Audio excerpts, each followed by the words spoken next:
Hi hi welcome back my YouTube video. ಎರಡನೇ video ಅನಿಸುತ್ತೆ ಎಮೋಷನಲ್ದು, ಒಂದು ಸ್ವಲ್ಪ ಜಸ್ಟ್ ಬಿಟ್ಬಿಡ್ರಿ. ಏನಪ್ಪ ವಿಷಯ ಅಂದರೆ ರೈಡಿಂಗ್, ಬೈಕ್ ರೈಡಿಂಗ್ ಮಾಡ್ಬೇಕಾದ್ರೆ ಸ್ವಲ್ಪ ಹುಷಾರು. ಯಾಕೆ ಹೇಳ್ತೀನಿ ಅಂತ ನಾನು ಕೊನೆಗೆ ಹೇಳ್ತೀನಿ. ನೀವು ಯಾಕೆ ಹುಷಾರಾಗಿರ್ಬೇಕಂತ ಹೇಳ್ತೀನಿ ಕೇಳಿ. ಯಾಕೆ ಹುಷಾರಾಗಿರ್ಬೇಕಪ್ಪ ಅಂದರೆ ಮಾತೇ ಬರ್ತಾರೆ. ಅಪ್ಪ ಅಮ್ಮ, ಫ್ಯಾಮಿಲಿ ಆ್ಯಂಡ್ ಇಷ್ಟಪಟ್ಟಿರ್ತೀರಲ್ಲ ಒಂದು ಹುಡುಗಿ ಅಂತ, ಆ ಹುಡುಗಿಗೋಸ್ಕರ, ಈ 3 ಜನಕ್ಕೋಸ್ಕರ ನೀವು ಸೇಫಾಗಿರ್ಬೇಕು. ಯಾಕಪ್ಪ ಅಂತ ಹೇಳ್ತೀನಿ ಕೇಳಿ. ನೀವೊಂದು ಕೆಲ್ಸಕ್ಕೆ ಹೋಗೋ ಏಜ್ ಒಳಗೆ ಅಲ್ಲಿಗೆ ಒಂದು 24-25 ಆಗೋ ಎಲ್ಲರೂ ಕೆಲ್ಸಕ್ಕೆ ಹೋಗೋದು. ಅಲ್ಲಿ ಅಂತ ನಿಮ್ಮನ್ನು ಸಾಕಿರ್ತಾರಪ್ಪ ಅಮ್ಮ. ಯಾಕೆ ಸಾಕಿರ್ತಾರಪ್ಪ ಅಂದರೆ ಮುಂದೊಂದು ದಿನ ನಮ್ಮ ಮಗ ನಮ್ಮನ್ನು ರಾಣಿ ಥರ ನೋಡ್ಕೊತಾನೆ, ರಾಜನ ಥರ ನೋಡ್ಕೊತಾನೆ, ಅಪ್ಪ ಅಮ್ಮ ಯೋಚನೆ ಮಾಡೋದು. ಅದಕ್ಕೆ ನಿಮ್ಮನ್ನು ಸಾಕಿ ಸಲುವಿ ನೀವು ಅವ್ರು ನಿಮ್ಮನ್ನು ನೋಡ್ಕೊಂಡಾರಂದರೆ ನೀವು ಅವ್ರನ್ನ ನೋಡ್ಕೋಬೇಕು, ಕರ್ತವ್ಯ ಆಯಿತಾ. ನೋಡ್ಕೊತಾರಪ್ಪ ನಮ್ಮನ್ನು. ನೀವೇ ಆ ಏಜ್ ಒಳಗೆ ನೀವೇ ಇಲ್ಲ ಅಂದರೆ ಅವರಿಷ್ಟು ಮತ್ತು ನಿಮಗೆ 25 ವರ್ಷ ಕಷ್ಟಪಟ್ಟಿರ್ತಾರೆ. ಮತ್ತು ಅವ್ರ ಲೈಫ್ ಮತ್ತು ಒಂದು 30 ವರ್ಷ ಅವ್ರು ಕಷ್ಟಪಟ್ಟು ಅವರು ದುಡ್ಕೊಂಡು ತಿನ್ಬೇಕಂದ್ರೆ ಹೆಂಗಾಗುತ್ತೆ? ಅದಕ್ಕೆ ಎಲ್ಲೇ ಆಗಲಿ ಏನೇ ಆಗಲಿ, ಎಂಥದ ಅರ್ಜೆಂಟ್ ಕೆಲಸ ಆಗಲಿ ಸ್ಲೋಗೆ ಹೋಗ್ರಿ. ಯಾರು ಸ್ಥಾನಕ್ಕೆ ಹೋಗ್ಬೇಡ್ರಿ. 20 ನಿಮಿಷ ಲೇಟ್ ಆಗೋದ್ರೆ 10 ನಿಮಿಷ ಲೇಟ್ ಆಗೋದ್ರಿ ಆನ್ ಟೈಮ್ ಯಾವುದೂ ಆಗಲ್ಲ. ಒಂದು 10-20 ನಿಮಿಷ ಲೇಟ್ ಆಗೋ ಪರವಾಗಿಲ್ಲ, ಕೆಲಸ ನಿರಲಿ. ಫಸ್ಟು ನೀವು ಸೇಫ್ ಆಗಿತ್ತು ಅಂದರೆ ಅಲ್ಲಿಂದ ಬರೋ ದುಡ್ಡು, ಅಲ್ಲಿಂದ ಬರೋ ಹೆಸರು ನಿಮಗಾಗುತ್ತೆ. ನೀವೇ ಸೇಫ್ ಆಗಿಲ್ಲ ಅಂದರೆ ಆ ಹೆಸರು ದುಡ್ಡು ಕಂಡೇ ಮಾಡ್ತೀರ. ಇಲ್ಲ ನಿಂಗೆ ಆಕ್ಸಿಡೆಂಟ್ ಆಯಿತು, ಗೌರ್ಮೆಂಟಿಂದ ಎಷ್ಟು ಬರುತ್ತೆ, ನೀವಪ್ಪ ಅಮ್ಮ ಎಷ್ಟು ದಿನ ಅಂತ ನೋಡಂತಾರೆ ಅದನ್ನ ದುಡ್ಡು. ಮತ್ತು ಹುಡುಗಿ, ಪ್ರೀತಿಸಿರೋ ಹುಡುಗಿ ಲಾಯಲ್ ಲವ್ ಮಾಡಿರ್ತಾರಲ್ಲ ಅವ್ರ ಬಗ್ಗೆ ಹೇಳ್ತೀನಿ. ಲಾಯಲ್ ಲವ್ ಮಾಡಿರ್ತಾರೆ, ಈ ಕಡೆ ನಿಮ್ಮ ಮುಖ ನೋಡೋಕೆ ಆಗ್ತಾ ಇರಲ್ಲ. ನೀವು ಆಕ್ಸಿಡೆಂಟ್ ಆಗಿ ಏನೋ ಮಾಡ್ಕೊಂಡು ಉಳ್ಕೊಂಡ್ರಿ, ಎಲ್ಲೋ ಹಾಸ್ಪಿಟ್ಲಲ್ಲಿ ಇದ್ದೀರ ಅಂದರೆ ಅವ್ರಿಗೆ ಹೆಂಗೆ ಆಗೋದು? ಎಲ್ಲೇ ಏನೋ ಮಾಡ್ರಿ, ಎಷ್ಟೇ ಹುಷಾರಾಗಿದ್ರು ಯಾವುದೋ ಒಂದು ಟೈಮಲ್ಲಿ ತಕ್ಕ ಹಾಗೇ ಆಗುತ್ತೆ. ಅದು ಆಗಲ್ಲ ಅಂತ ನಾನು ಹೇಳ್ತಾ ಇಲ್ಲ. ಯಾವುದೋ ಟೈಮಲ್ಲಿ ಸಣ್ಣ ಪುಟ್ಟ ಮಾಡ್ಕೊಳ್ರಿ, ದೊಡ್ಡದಾಗಿ ನೀವೇ ಎಲ್ಲೋ ಟೈಪ್ ಆ ಥರ ಏನೋ ಮಾಡ್ಕೊಂಡು ಹೋಗ್ರಿ ಪ್ಲೀಸ್. ಮತ್ತು ನೀವು ನಮಗೆ ಕೇಳ್ಬೋದು, ನೀವು ಗಾಡಿ ರ್ಯಾಶಾಗಿ ಹೊಡಿಯಲ್ಲ ಹಂಗೆ ಹಿಂಗೆ ಅಂತ. ಗೈಸ್, ನಾನು ಇದುವರೆಗೂ ಒಂದು 21 ವರ್ಷ ಆದರೂ ನಾನು ಗಾಡಿ ಬಗ್ಗೆ ನಾನು ಯೋಚನೆ ಮಾಡ್ತಾ ಇಲ್ಲ. ಅಯ್ಯೋ ನಾನು ಹಿಂಗೆ ಆಗ್ತೈತಿ. ನಾನು ಕನಸುಗಳು ತುಂಬ ದೊಡ್ಡವಿದ್ದು, ಅದ್ರ ಮಧ್ಯೆ ನಾನು ಹೋಗ್ಬಿಟ್ರೆ ನಮ್ಮಮ್ಮ ಅಪ್ಪನ ಬಗ್ಗೆ ನಾನು ಮಾತಾಡೋಣ. ನಮ್ಮಮ್ಮ ಇಷ್ಟು ವರ್ಷ ನಾನು ಚೆನ್ನಾಗಿ ನೋಡ್ಕೊಂಡಿರ್ತೀನಿ, ನಾನು ಅವ್ರನ್ನ ಚೆನ್ನಾಗಿ ನೋಡ್ಕೋಬೇಕು. ಅದು ಐತೆ, ನನಗೇನಂತ ಕತೆ ನಡೆಸೋದೈತಿ. ನಮ್ಮ ಅಜ್ಜಿ ನೋಡ್ಕೋಬೇಕು. ಏನೇ ಆದರೂ ನನ್ನ ಟಕ್ಕನ ನಮ್ಮಮ್ಮ ಕೊಡೋದೇ ಇಲ್ಲ, ನಮ್ಮ ಅಜ್ಜಿ ಅಂತ ಟಕ್ಕನ ಕೊಡೋದು ದುಡ್ಡು. ಅವರು ಇನ್ನೊಂದು ಸ್ವಲ್ಪ ದಿನ ಇರ್ತಾರೆ, ಎಲ್ಲರೂ ಹೋಗಲೇಬೇಕು.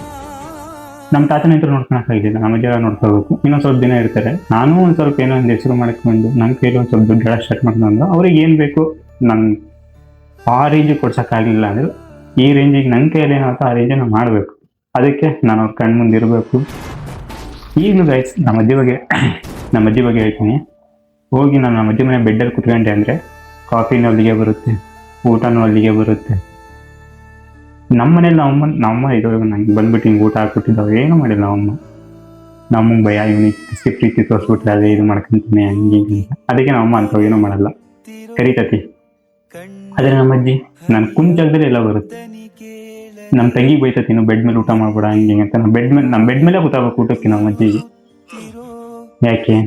ಏನೋ ಒಂದು ಕನ್ಸ್ಕೊಂಡಿದ್ದಾರೆ ನಮ್ಮ ಮೇಲೆ, ಚೆನ್ನಾಗಿ ನೋಡ್ಕೊಂತ ನಮ್ಮ ಮೊಮ್ಮಗ. ಈಗಲೂ ಅಷ್ಟು ನಮ್ಮ ಅಜ್ಜಿ ತುಂಬ ಜನ ಹತ್ರ ಹೇಳ್ತಾ ಇರ್ತೀನಿ, ನಮ್ಮ ಮಗ ಡ್ಯಾನ್ಸ್ ಮಾಡ್ತೀನಿ, ಅಷ್ಟು ಚೆನ್ನಾಗಿ ಮಾತಾಡಿಸ್ತೀವಿ, ರೋಡಲ್ಲಿ ಬರೋ ಕರೀತೀನಿ. ನಾನು ಹೇಳ್ತಾ ಇರ್ತೀನಿ, ಅಜ್ಜಿ ಇಂಥವ್ರು ಹಿಂಗೆ ಮಾತಾಡ್ಸಿದ್ರೆ ಅಜ್ಜಿ ಇವತ್ತು ನಮ್ಮ ಕಾಲೇಜಲ್ಲಿ ಹಿಂಗಾಯ್ತು, ನಾನು ಡ್ಯಾನ್ಸ್ ಮಾಡಿದೆ ಹಿಂಗೆ. ನಮ್ಮ ಅಜ್ಜಿ ಖುಷಿ. ನಮ್ಮ ಅಜ್ಜಿ ಒಂದು ಸ್ವಲ್ಪ ಕೆಲ್ಸಕ್ಕೆ ಹೋಗುತ್ತೆ, ಅಲ್ಲೆಲ್ಲ ಹೇಳ್ಕೊಂತ ಅವರೆಲ್ಲ ಫೋನ್ ಮಾಡ್ತಾರೆ, ಹೌದೇನಪ್ಪ ಕಳ್ಸಪ್ಪ ನೀನು ವೀಡಿಯೋಸ್ ನೋಡ್ತೀನಿ ಹಂಗೆ ಹಿಂಗೆ. ನಾನೇ ಇಲ್ಲ ಅಂದರೆ ಅವ್ರಿಗೆ ಎಲ್ಲಿಂದ ಸಿಗುತ್ತದು ತಾನೇ? ಪ್ರೀತಿಸೋ ಹುಡುಗಿ ನಿಮಗೆ ತುಂಬ ಕನ್ಸ್ಕೊಂಡಿರ್ತಾಳೆ, ಮೋಸ ಮಾಡೋಕ್ಕೆ ಹೋಗ್ಬೇಡ್ರಿ. ಎಲ್ಲರಿಗೂ ಹೇಳ್ತಾರಲ್ಲ, ಲಾಯಲ್ ಲವ್ ಮಾಡ್ತಾರೆ ಹೇಳ್ತಾ ಇದ್ದೀನಿ. ಸೇಫ್ ಆಗಿರ್ರಿ ಆದಷ್ಟು. ಅವ್ರನ್ನ ನೋಡ್ಕೋಬೇಕು, ನೀವು ಪ್ರೀತಿಸಿರೋ ಹುಡುಗಿನ ನೋಡ್ಕೋಬೇಕು. ಮಾತು ಕೊಟ್ಟಿರ್ತೀರ, ನೀವು ಪ್ರೀತಿಸಿರೋ ಹುಡುಗಿಗೆ ಎಲ್ಲರೂ ಮಾತು ಕೊಡ್ತಾರೆ, ಕೊಟ್ಟಿರ್ತೀರ. ನಿಮ್ಮನ್ನು ನಂಬ್ಕೊಂಡು ಮನೇಲಿ ಇರ್ತಾರೆ. ಎಷ್ಟೇ ಸೇಫ್ ಆಗಿದ್ರು ಯಾವುದೋ ಒಂದು ಟೈಮ್ ಹಾಗೆ ಆಗುತ್ತೆ. ಅದನ್ನ ಆಗಕ್ಕೆ ಬಿಡಬೇಡ್ರಿ. ಆದಷ್ಟು ಸೇಫ್ ಆಗಿರಿ. ರ್ಯಾಶಾಗಿ ಗಾಡಿ ಹೊಡೆಯಕ್ಕೆ ಹೋಗ್ಬೇಡ್ರಿ. ನಾನು ಕಣ್ಮುಂದೆ ಭಾಳ ಜನ ನೋಡಿದ್ದೀನಿ, ನನ್ನ ಫ್ರೆಂಡ್ಸ್ ಇದ್ದಾರೆ ಅವರಿಗೂ ಈ ವಿಡಿಯೋದಲ್ಲಿ ಹೇಳ್ತಾರೆ, ಅದು ವಿಡಿಯೋ ನೋಡಿದ್ರು ಅಂದ್ರೆ ಅವರು, ಎಲ್ಲಕ್ಕೆ ಹೋಗ್ರಿ, ಏನೂ ಇಲ್ಲ, ಶೋಕಿ ಮಾಡೋ ವಯಸ್ಸಲ್ಲಿ ಶೋಕಿ ಮಾಡ್ಬೇಕು ಅಂತೀರಿ, ಶೋಕಿ ಮಾಡೋ ವಯಸ್ಸಲ್ಲಿ ನೀವಿಲ್ಲ ಅಂದರೆ ಏನು ಮಾಡ್ತೀರಾ? ಇಲ್ಲ ಬಿಡು, ನಮ್ಮಪ್ಪ ನಮ್ಮ 3 ಜನ ಮಕ್ಕಳಿದ್ದೀವಿ, 4 ಜನ ಮಕ್ಕಳಿದ್ದೀವಿ. ನೀವು ಅವ್ರು ಆ 4 ಜನದಲ್ಲಿ ನೀವು ಯಾರು ಆಗಿರಲ್ಲ. 4 ಜನ ಇರ್ತಾರೆ, 4 ಜನ ಮಧ್ಯೆ ನೀವು ಇರಲ್ಲ. ಅವಾಗ ಅವ್ರಿಗೆ ಎತ್ತೋರಿಗೆ ಹಿಂಗಾಗಬಾರ್ದು. ಈಗ ಎಕ್ಸಾಂಪಲ್ ನಿಮಗೆ ಕೊಡ್ತೀನಿ ರೀ, ಮಗ ನಮ್ಮ ಹುಡುಗಿ ಬಿಟ್ಟು ಹೋದ್ಲಲ್ಲಿ ಅಂತ ಅಳ್ಕಂತ ಎಣ್ಣೆ ಹೊಡ್ಕಂತ ಅಡ್ಡಾಡ್ತೀರ, ಆಯ್ತಾ? ಯಾವ ಬರೀ 1-2 ವರ್ಷ ಲವ್ ಮಾಡಿರ್ತೀರ, ಒಂದು ವರ್ಷ ಲವ್ ಮಾಡಿರ್ತೀರ. ನಿಮ್ಮ ಅಪ್ಪ ಅಮ್ಮ 20 ವರ್ಷ 15 ವರ್ಷ ಇಷ್ಟಪಟ್ಟಿರ್ತಾರೆ, ಅವ್ರಿಗೆ ಹಿಂಗಾಗ್ಬಾರ್ದು. ಸ್ವಲ್ಪ ಥಿಂಕ್ ಮಾಡಿ, ಆದಷ್ಟು ಸೇಫ್ ಆಗಿರಿ. ಇದು ಮೈಕ್ ಯಾವಾಗ ಹಾಕೋದು ಅಂತ ಭಯ ನನಗೆ, ಮಾತಾಡಿರೋದೆಲ್ಲ ವೇಸ್ಟ್ ಆಗುತ್ತಲ್ಲ ಅಂತ. ಮೈಕ್ ಸರಿ ಇಲ್ಲ, ಅದು ಸ್ವಲ್ಪ ಬ್ಯಾಟ್ರಿ ಪಿಕಪ್ ಸರಿ ಇಲ್ಲ, ಹಂಗಾಗಿ ನೋಡ್ಕೊತಾ ಇರ್ತೀನಿ. ಆದಷ್ಟು ಸೇಫ್ ಆಗಿರೋದು, ಓಕೆನಾ? ಮತ್ತೆ ಅಪ್ಪ ಅಮ್ಮ ನಿಮ್ಮ ಬಗ್ಗೆನೇ ಕನ್ಸು ಕಟ್ಟಿರ್ತಾರೆ, ಅವ್ರನ್ನ ಅರ್ಧ ದಾರಿ ಕೈ ಬಿಟ್ಟು ಹೋಗ್ಬಿಡ್ರಿ.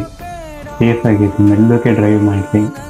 ಎಲ್ಲರಿಗೂ ಈಗಿನ ಜನ್ರೇಷನ್ ಎಲ್ಲರ ಕೈಗೂ ಗಾಡಿ ಬೇಕು, ಕಾರ್ ಬೇಕು. ಅದು ಆದಷ್ಟು ಸೇಫಾಗಿ ಡ್ರೈವ್ ಮಾಡಿರಿ.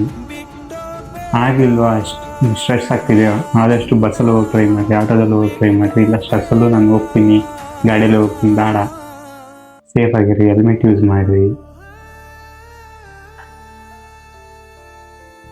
ಯಾಕೆ ಹೇಳ್ತಿದ್ದೀನಪ್ಪ ಅಂದರೆ, ಇವತ್ತು ನನಗೆ ಗೊತ್ತಿರೋ ಒಬ್ರದ್ದು ಆಕ್ಸಿಡೆಂಟ್ ಆಯಿತು. ಅವ್ರು ಇಷ್ಟಪಟ್ಟಿರೋ ಹುಡುಗಿ ನನ್ನ ಕಣ್ಣು ಮುಂದೆ ಏನೇನು ಆಗ್ತಿದ್ದಾರೆ ಅದನ್ನು ನೋಡಿದೆ, ಅವ್ರ ಅಪ್ಪ ಅಮ್ಮ ಏನೇನು ಕಷ್ಟಪಡ್ತಿದ್ದಾರೆ ಅದನ್ನು ನೋಡಿದೆ. ನಾನು ಇದ್ದಿದ್ದು ಒಂದು ಸ್ವಲ್ಪ ಹೊತ್ತಲ್ಲಿ ಹಾಸ್ಪಿಟ್ಲಲ್ಲಿ, ನನಗೆ ಇರೋಕ್ಕಾಗಲಿಲ್ಲ. ಇದ್ದಿದ್ದೆ ಸ್ವಲ್ಪ ಹೊತ್ತು, ಒಂದು ಅರ್ಧ ಗಂಟೆ 3/4 ಗಂಟೆ ಇದ್ದೆ ಹಾಸ್ಪಿಟ್ಲಲ್ಲಿ ಅಷ್ಟೇ. ಆ ಕ್ಷಣದಲ್ಲಿ ನಾನು ಏನೇನು ನೋಡಿದೆ ಅಂದರೆ, ಅದನ್ನು ಹೇಳ್ತಾ ಇದ್ದೀನಿ. ಅಪ್ಪ ಅಮ್ಮ ಅವರಪ್ಪ ಎಷ್ಟು ಧೈರ್ಯವಾಗಿದ್ದರು ಅಂದರೆ, ನಾನು ಯಾಕೆ ಇವರಪ್ಪ ಎಷ್ಟು ಧೈರ್ಯವಾಗಿ, ಅವನು ಅಲ್ಲಿ ಹಾಸ್ಪಿಟಲ್ ಬೆಡ್ ಮೇಲೆ ಮಕ್ಕಳಿದ್ದಾನೆ. ಅವ್ರು ಯಾಕೆ ಅಷ್ಟು ಧೈರ್ಯವಾಗಿದ್ದರು ಅಂದರೆ, ಅವ್ರು ಅಳ್ಕೊಂತ ಕೂತ್ಕೊಂಡ್ರು ಅಂದರೆ, ಅವ್ರ ಅಮ್ಮ, ಅವ್ರ ಅಕ್ಕ, ಅವ್ರ ತಂಗಿ, ಫ್ರೆಂಡ್ಸು ಎಲ್ಲರೂ ಕೂಗೋಗ್ತಾರೆ. ಹಂಗಾಗಿ ಅವ್ರು ಡ್ರೈವ್ ಆಗಿದ್ದು, ಅದನ್ನು ಅಬ್ಸರ್ವ್ ಮಾಡಿದೆ. ತಾಯಿಂದಿರೋ ಇದ್ದೇ ಇರ್ತದೆ, ಅವ್ರು ಕಣ್ಣೀರು ಹಾಕ್ತಾರೆ, ಅವ್ರನ್ನ ಸಪೋರ್ಟ್ ಮಾಡ್ತಾ ಇರ್ತಾರೆ. ಪ್ರೀತಿರೋ ಹುಡುಗಿ ಏನಾಗ್ತೈತೆ ಅಂತ ನಿಮ್ಮ ಕೈನ ಬಿಟ್ಟಿರಲ್ಲ ಅಲ್ಲಿ, ನಾನು ಅಬ್ಸರ್ವ್ ಮಾಡಿದ್ದೀನಿ. ನಿಮ್ಗೆ ಹಿಡ್ಕೊಂಡಿರೋ ಕೈನ ಬಿಟ್ಟಿಲ್ಲ, ಅದು ನೋಡಿದೆ. ಸೇಫ್ ಆಗಿರಲಿಲ್ಲ. ಏನೋ ಅಂತ ಕೇಳೋದು, ಇಲ್ಲ ನಾವು ರ್ಯಾಶಾಗಿ ಡ್ರೈವ್ ಮಾಡಲ್ಲ, ಆದರೂ ಏನೋ ಹಂಗಾಯ್ತು ಅಂದರೆ ಏನು ಮಾಡೋಕ್ಕಾಗಲ್ಲ. ಆದಷ್ಟು ಸ್ಲೋಗಿ ಹೋದ್ವಿ ಅಂದರೆ ಒಂದು ಸ್ವಲ್ಪ ಏಟ್ ಬೀಳೋದು ಕಮ್ಮಿ ಆಗುತ್ತಾ. ಫಾಸ್ಟಾಗಿ ಹೋಯ್ತು ಅಂದರೆ ಇನ್ನೂ ಬಂದು ಅವ್ರು ಗುದ್ದೋದು ಇವ್ರು ಗುದ್ದೋದು, ಅಲ್ಲಿ ದೂರ ಆಡ್ಕೊಂಡು ಹೋಗೋದು ಅದಾಗುತ್ತೆ. ಆದಷ್ಟು ಸ್ಲೋಗಿ ಹೋಗ್ತಾ ಇದ್ರೆ ಅಲ್ಲಿಂದ ಅಲ್ಲಿಗೆ ಏನೇನೋ ಜೀವ ಹೋಗಲಿಲ್ಲ ಅಂದ್ರೆ ಆಗಲಿಲ್ಲದಷ್ಟು ಉಳ್ಕೊಳ್ಳೋದು ಅಂತ ಇದ್ದೇ ಇರುತ್ತಾ. ಕಣ್ಮುಂದಿದ್ದೀರಪ್ಪ, ಏನೋ ಒಂದು ಆಯಿತು, ಕಣ್ಮುಂದಿದ್ದಾನೆ ಅನಿಸುತ್ತೆ. Drive safely. ನನಗೆ ಈಗಲೂ ಆಯ್ತು, ನನಗೆ ಬೈಕ್ ತಗೋಬೇಕಂತ ಮೈಂಡ್ ಸೆಟ್ ಇಲ್ಲೇ ಇದೆ. ಅಜ್ಜಿ ಅಂತ ನಾನು ಕೊಡಿಸ್ತೀನಿ, ಈಗ ಅದರ ದುಡ್ಡು ಬಂತು ಅಂದರೆ ನಾನು ಲೋನ್ ಮಾಡಿಸ್ಕೊಡ್ತೀನಿ. ಬೇಡ, ನನಗೆ ಯಾವಾಗ ತಗೋಬೇಕು ಅನಿಸುತ್ತೋ ನಾನು ತಗೊಂತೀನಿ.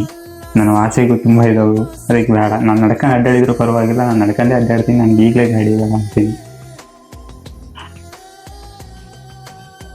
ಸೇಫಾಗಿದ್ದೀವಿ. ಅಪ್ಪ ಅಮ್ಮ ಅವ್ರನ್ನ ಚೆನ್ನಾಗಿ ನೋಡ್ಕೋಬೇಕು ನೀವು. ಅವ್ರಿಗಂತ ಒಂದು ಬ್ಯೂಟಿಫುಲ್ ಲೈಫ್ನ ಇಲ್ಲೇ ಪ್ರೆಸೆಂಟ್ ಮಾಡಬೇಕು. ತುಂಬ ಇದೆ ಫ್ರೆಂಡ್ಸ್. ಅದು ಅನ್ಕೊತೀರ ನೀವು, ಏನಾಗಲ್ಲ ನನಗೆ, ಅವ್ರಿಗಾಯ್ತು ಅಂದರೆ ನನಗಾಗಲ್ಲ, ನನಗೆ ಯಾರ ಟೈಮು ಯಾವಾಗ ಹೆಂಗಿರುತ್ತೆ ಅಂತ ಗೊತ್ತಿಲ್ಲ ತಾನೇ. ಸೇಫಾಗೇ ಇರಿ ಆದಷ್ಟು, ಓಕೆನಾ? ಮಾಡಬಾರ್ದಿತ್ತು ವಿಡಿಯೋನ, ಮಾಡಿದ್ದೀನಿ. ಯಾಕಂದರೆ ನನ್ನಿಂದ ಒಂದು ಸ್ವಲ್ಪ ಜನಕ್ಕೆ ಏನೋ ಒಂದು ಮೂಡಿಸ್ಬೋದಲ್ಲ ಅಂತ ಅಷ್ಟೇ ಹೇಳಿದ್ದು. ಇನ್ನು ಅಷ್ಟು ಜನ ನನ್ನ ವೀಡಿಯೋಸ್ ನೋಡೋಲ್ಲ, ಏನಿಲ್ಲ ಆ ಥರ ಅಲ್ಲ. ನೋಡೋದೇ ಒಂದು 10-20 ಜನ ನೋಡ್ತಾರೆ. ಪೂರ್ತಿ ನೋಡಿ ಏನು ಅನ್ನಿಸ್ತಂತ ಕಮೆಂಟ್ ಮಾಡಿ.